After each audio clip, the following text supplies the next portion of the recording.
Guys, what's up? Unrested here, just out here at the park with my kids again, juggling a little bit. And I thought today I would answer a question that I had for a JFAC actually from a Japanese viewer, which is great. I like it that I'm getting more of an international crowd recently. I notice I'm starting to get near as many Japanese people watching the channel as Westerns. Westerns? Westerners. That's better. So, it's a good question too, and it's one that's been a topic in the news very recently, and that is the bases in Okinawa. Um, this is a touchy subject because it really can affect the spectrum of American and Japanese viewers. There are very different sides people take on this, and there's many reasons why. It's not a simple black and white issue. It's really something you've got to dissect. So let's take a look into it. First of all, why has it been in the news recently? Well, sadly, a young girl, I believe she was 20 or 21 years old, was raped and then murdered by it said a person employed by the Okinawa military base, but it did not say whether or not he was a soldier.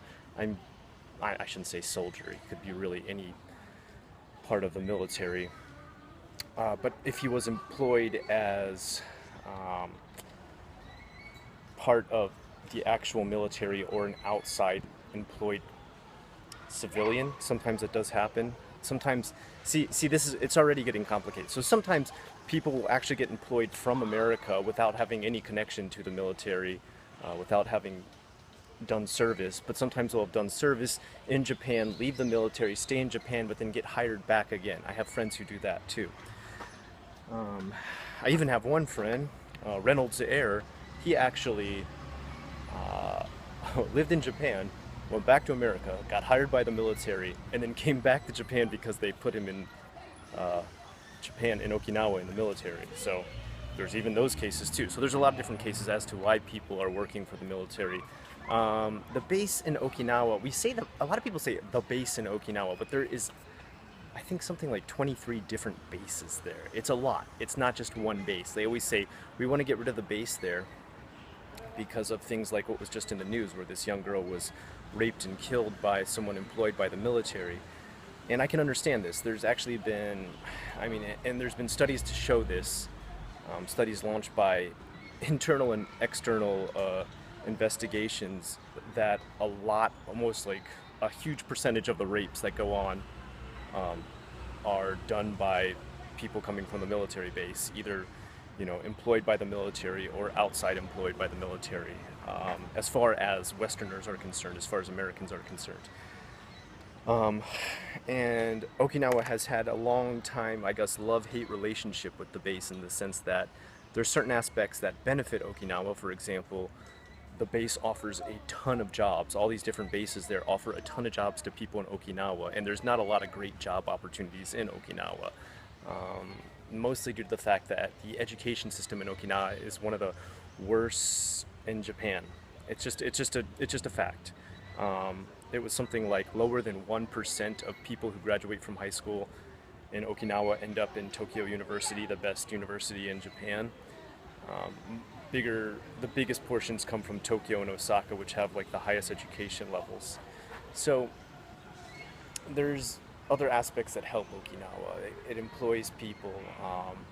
It's good for their economy. Obviously, soldiers buy a lot of stuff. They make a lot of money while they're there, and they can spend a lot of it on different things there. I think even to this day, you can still use American money to purchase stuff in Okinawa. A lot of places will still take American cash. Because if you guys don't already know, Okinawa was still owned by America until something like, I think it was like 1979 or 1970. It was the 70s. It stopped after the 70s finished. Japan took Okinawa back over again, but for a while America actually owned it. It was considered part of America, which is kind of crazy to think about. Like, the money they used there was American dollars. So it's been intertwined with America for a long time, but now Okinawa, after years and years of dealing with, sadly, a lot of rapes, violence, there's been things like taxi drivers had knives held to their throats and money taken from them by soldiers. This has kind of become a problem for them as far as crime is concerned. The largest percentage of crime around the areas that the bases are at are done by those employed by the American military. In general, the crime rate in Japan is pretty low because in general, Japanese people are pretty calm. Don't get me wrong, there's Japanese people who kill, murder, rape. There's even been ones that have killed and murdered and raped English teachers who've come here. It's not unheard of. Vice versa has happened, but the portion is far smaller. Even even if you take the portions of like Japanese killing people or raping or whatever in comparison to bigger city areas, some percentages around different bases even outnumber that. So you can kind of get an idea of how much higher the crime rate is due to the military bases being there. Now, I'm not any bit against supporting our troops. I want to 100% support our troops, whether I believe in the wars that America fights or not. I believe in supporting our troops because they work hard, man. Some of those guys are doing 12, 14-hour shifts and stuff. And I have a lot of friends who are in the military too, who are either ex-military, are employed in the military now, or lived on the base in Okinawa, and they're good people.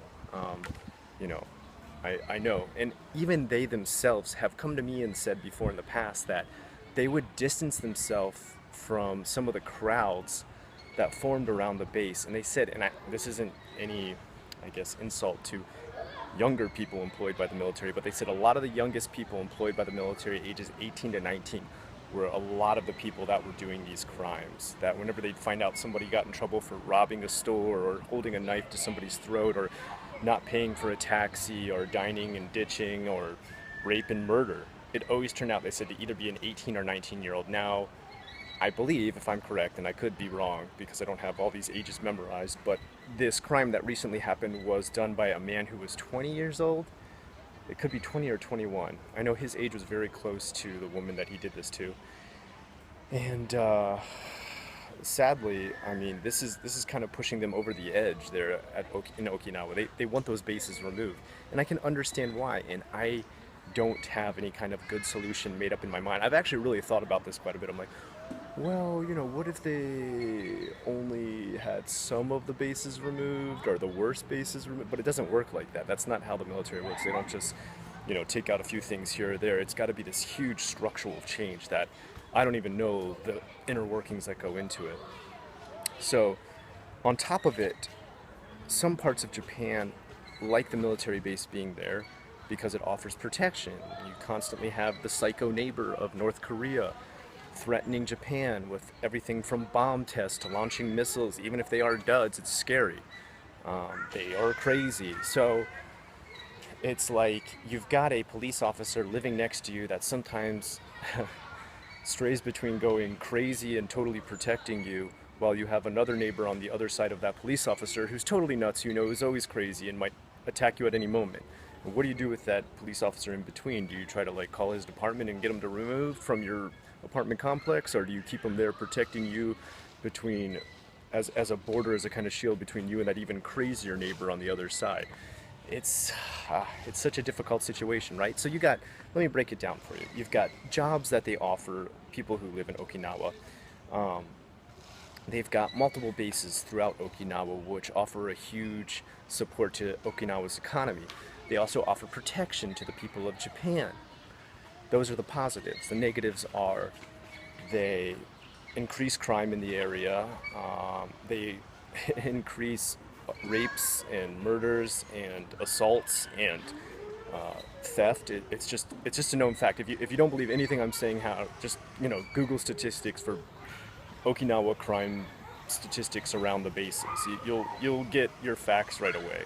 And there's been ones, like I said, done by external sources, and I mean external to even Japan. Like outside American companies have come in and done, consensus reports and stuff like that, finding out the statistics. There's even a very famous woman there right now who was actually a gaijin who was raped by a person from the military while being near the base. And after that happened to her, she went on kind of a life mission of tracking rapes around the base. And she found that rapes around the base are just so incredibly high compared to the rest of Japan. It's insane. So, like I said, outside sources have done tests on this. It's not like an indigenous test only that's some people might think is partial to the Japanese. So I guess what I would say today, my question to you is, what kind of solutions could you think of for reducing crime, or should the bases just totally be removed? Should they rip everything out of there? And in that sense, what should they do about protection? What should they do about all the different jobs that they lose? The people from Okinawa who are employed at those jobs, what should they do? Because it's gonna make a massive raise in unemployment. They employ literally thousands and thousands of people in Okinawa. It's a huge source of income for a lot of people. So what are your thoughts? Like, what are some stuff that the American military could do to curb violence, to curb crime coming from their own base? What kind of stuff could they do that would help out? And what are your suggestions? On top of that, I'd like to just take one other second. I got kind of a question for any of you. Got this weird thing kind of go on near my house, and if you don't want to hear about this, it's just kind of a personal thing going on. You can just end the video here.